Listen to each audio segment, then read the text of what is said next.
신문 읽어주는 남자입니다. 총선도 얼마 남지 않았습니다. 과연 이번 총선에서 투표율이 얼마가 나올까? 이게 좀 관심입니다. 코로나19로 사회적 격리두기 운동을 하고 있는 가운데 투표소는 괜찮을까? 그리고 자가격리자 숫자가 점점 늘어나고 있는데 이분들 투표장에 어떻게 나올 수 있을까? 여야 모두 투표율에 주목하고 있습니다. 오늘 조간신문 함께 하시죠. 먼저 동아일보입니다. 양당이 예측하고 있는 지역구 목표 의석수는 동일합니다. 130석 대 130석.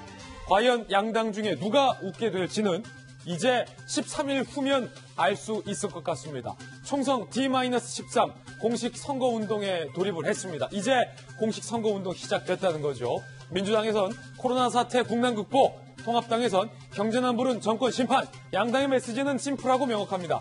코로나 민심 그리고 경제난에 대한 현 정권의 인식 때문에 이번 투표는 크게 좌우될 것으로 보입니다. 어느 쪽 국민들이 어떤 선택을 하느냐에 달려 있다는 거죠. 관련해서 총선 투표일 그리고 개표가 시작되는 저녁 개표 방송 제가 맡게 된다는 것도 예고로 드리겠습니다. 다음 신문입니다. 경제지 한번 보실까요? 이번엔 한국경제입니다. 세계가 놀란 사재기 없는 한국 5가지가 있다. 사재기는 없지만 5가지가 있다는 거죠. 지금 일단 두 장의 사진 보면 외국과 우리나라 대형마트에 차이가 확연히 느껴집니다. 미국 등지에서는 이렇게 휴지를 다들 사간다고 해요. 코로나인데 왜 휴지를 이렇게 사가는지 좀 이해가 되지 않는 대목도 있습니다만 휴지가 없다 마트에. 자, 한국의 5가지 비결. 한국경제에 따르면 든든한 생필품 제조 기반, 세계 최강 온라인 쇼핑 시스템. 이게 진짜 최강이에요. 골목골목 뻗은 촘촘한 물류. 로켓맨 있잖아요. 위기에 대한 남다른 면역력, 성숙해진 시민 의식도 한몫했다라고 분석했습니다. 다음 신문입니다. 이번엔 한국일보입니다. 한국일보는 색다른 관점에서 소득 하위 70%에게 주어진다는 재난지원금에 대해 썼습니다. 소득 역전 논란, 소득 역전 논란. 이게 무슨 말이냐면 4인 가구 월 소득은 정부에서 지급한다는 기준에 따르면 712만 원 정도 됩니다. 가구가 4명이니까.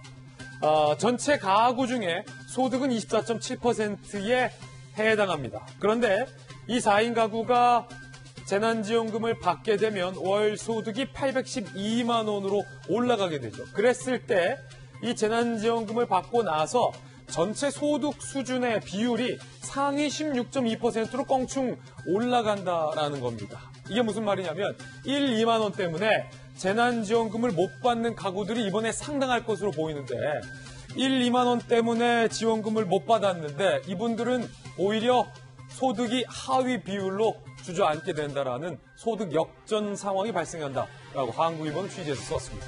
다음 신문입니다. 이번에 조선일보입니다. 공항에서 입국자 의무 격리하게 됐다라는 첫날에 기자가 르포를 했는데 곳곳이 혼선이었다. 일부 입국자는 KTX역에서 일반 승객과 뒤섞여서 식사를 하기도 했고요. 그리고 자가용 탄다고 상당수의 해외에서 입국한 사람들이 자가격리 권고인데도 불구하고 차 타고 어디로 사라졌더라라는 얘기들 잠시 후에 상세히 전해드리겠습니다.